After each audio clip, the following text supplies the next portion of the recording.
Well, hello again. This is Father Fish, and today I'm using a lavalier mic. Let's get it on.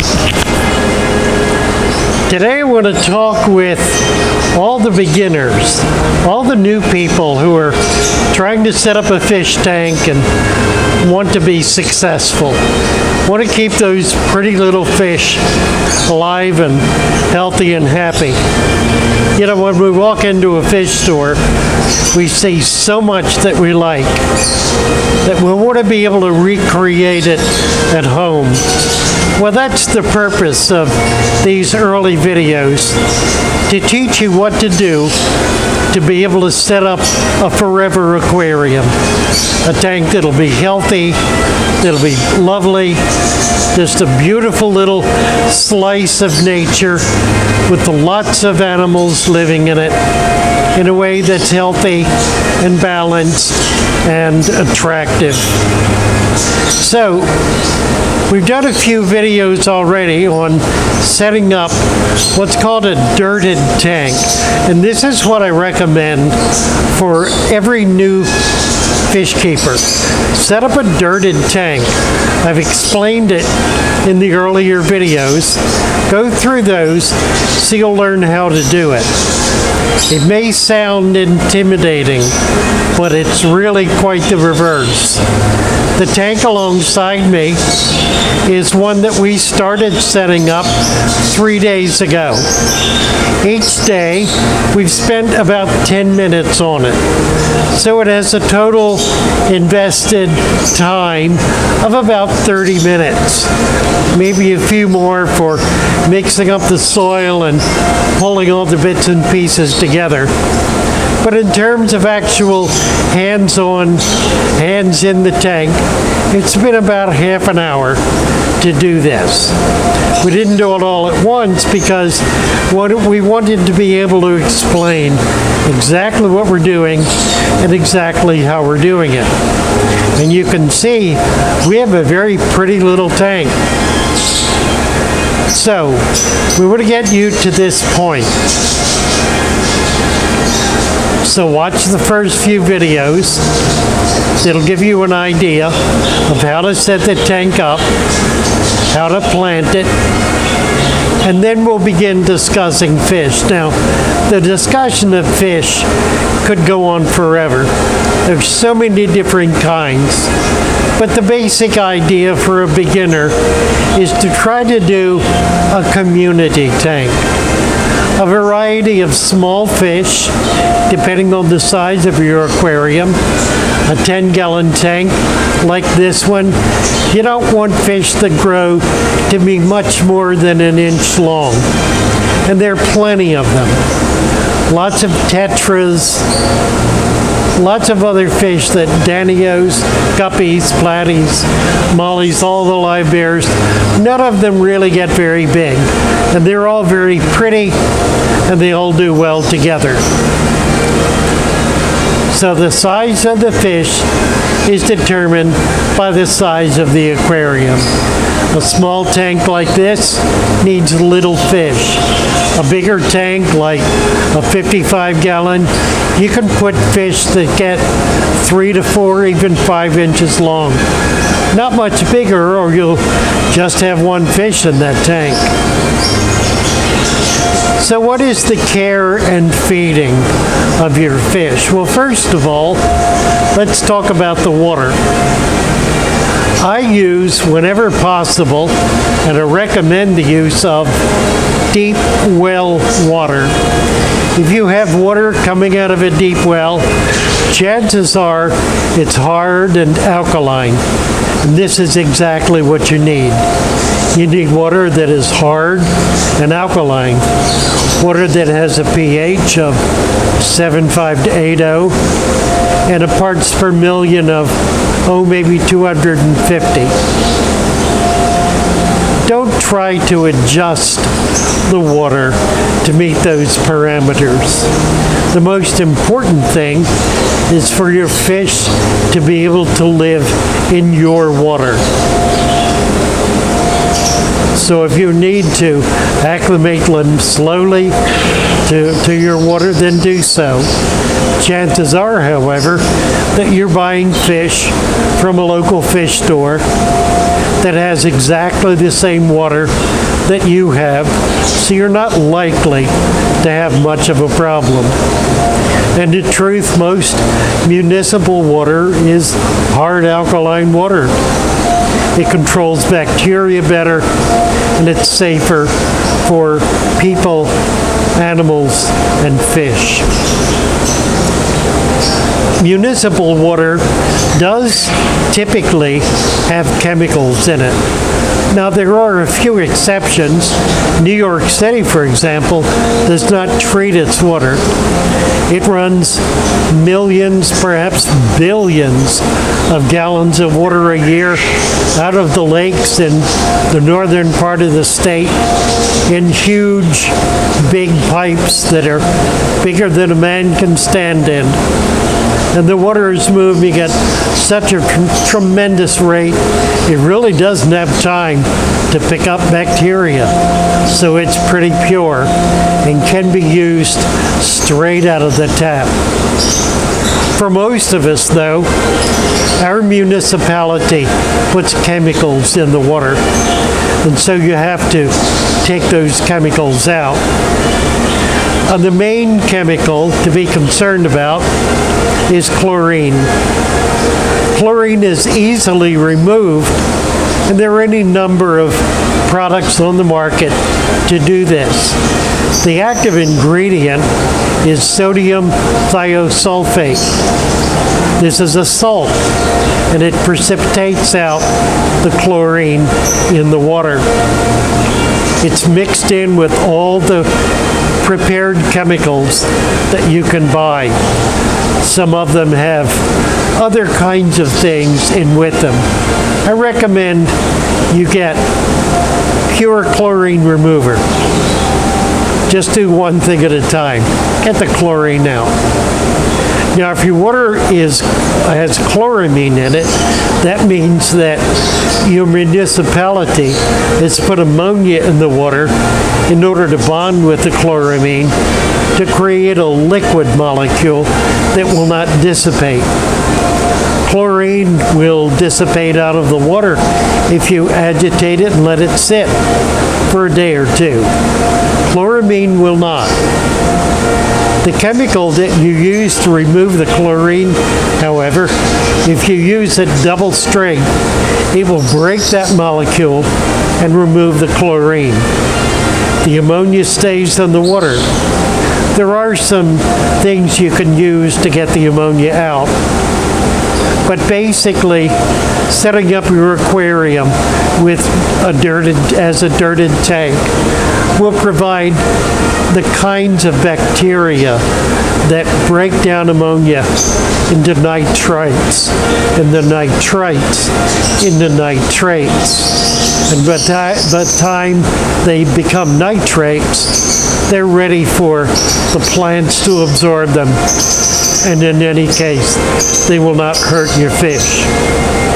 If you have chlorinated water with ammonia, give the tank another day or two to clear the ammonia out, and then just go slow. You can buy an ammonia remover, but it's a little complicated to use. It comes in the form of a pillow and can be complicated. There are test kits that test for ammonia. They're easy to use. I recommend you get an ammonia test kit and a pH test kit. Know where your pH is and know where your ammonia is.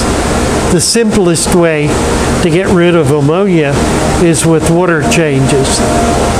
But if your water has chloramines in it, you're not really getting rid of it at all. So let it sit there for a day or two and give the soils in the tank a chance to do their work and clear out the ammonia by converting it to nitrites and the nitrites to nitrates. So, one rule of thumb about water changes. If the water gets a little cloudy, change it. If you have chlorinated water, change 10%. You can do that every day. Don't do more than 10%. You run the risk of significantly changing the water chemistry, and that can stress the fish. So on to the care and feeding of your fish. Old water that's been sitting in the tank for a long time, tends to be healthier for fish than new water. Once your aquarium is truly balanced, it can maintain fish in the same water for very long periods of time. After a few months of doing regular 10% weekly water changes, your aquarium should be balanced enough for you to ease off on the water changes. I have some aquariums that are 10 to 20 years old that get water changes maybe once a year. And by keeping a tight lid, I don't get much evaporation. So they don't even get the benefit of much new water.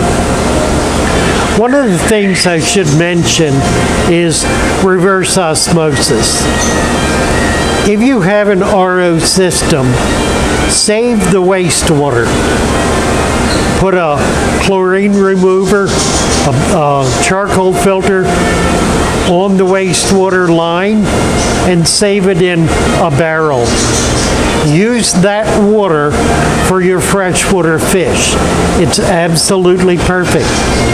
Do not use reverse osmosis water, spring water, rainwater, any of those to set up a new freshwater tank. They're great for saltwater, not at all great for freshwater. And the reason is they do not have carbonates. And carbonates are vital to maintaining a stable pH. Without carbonates in the water, biological activity, feeding fish, keeping them alive in the tank, growing plants, will drive the water more and more acid, to the point where the fish that are in there may well survive, but new fish will not. And it's a terrible death to subject a fish that's been living in alkaline water to acid water. I won't go into the details. Suffice it to say, the fish does suffer pain. So don't do it. So now we've got our aquarium set up. We've got hard alkaline water in it. We've got plants growing in it. And we have by now introduced some fish. Don't worry so much about acclimating the fish. So long as the temperature is the same, the water parameters are going to be close enough that it won't stress out the fish. So long as your pH is 7.5 to 8.0, you'll be able to put the fish right in that water. And if it's well water, well, go for it. They'll be delighted. So on to feeding. Lots of people feed flake food or pellet food, and they're okay. Some of them are very good. Others are very cheap. Look at the ingredients. There are a few things that are used in filler in some of these foods that fish can't digest, like cornmeal. Not good to put in your tank. Some vegetables, like spirulina, are wonderful. Others, like cornmeal and soy and barley and oats, well, fish really don't eat bread or much in the way of grains, so they're really not a good food. I like to feed natural foods. And by natural foods, I mean shrimp, the kind you buy in the supermarket. Fish, the kind you buy in the supermarket. Scallops, oysters, clams. You can catch some of these if you live near the water, near the ocean, or near a bay, or you can buy them at the supermarket. Anything that's in the seafood counter is going to be good for your fish. Now, you don't want seasoned food. You don't want Old Bay seasoning in your fish tank. They really won't appreciate it much, and it will have a tendency to foul the water. Although I can't say as I've fed Old Bay to my fish.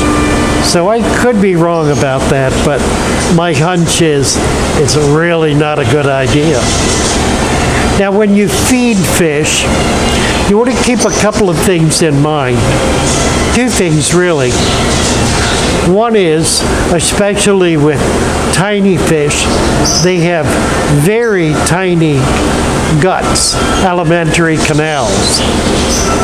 The amount of time it takes for these little fish to process and poop out their food, it's about 2 hours.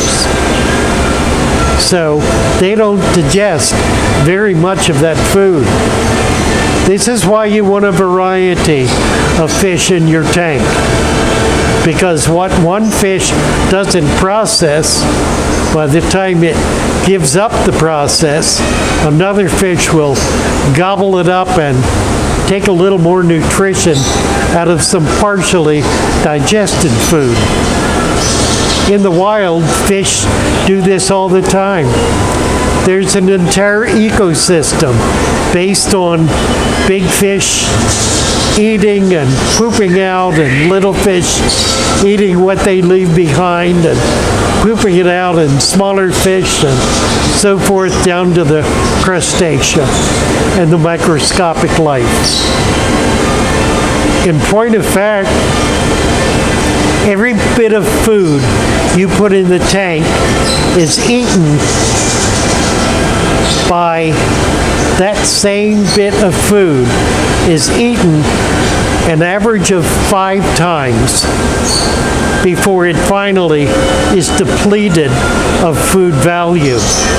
So when you think about how much food to feed, multiply what you're feeding times 10, or I should say divide it by 10 and feed just a tiny, tiny, tiny bit of food. It'll go so much further than you can even imagine.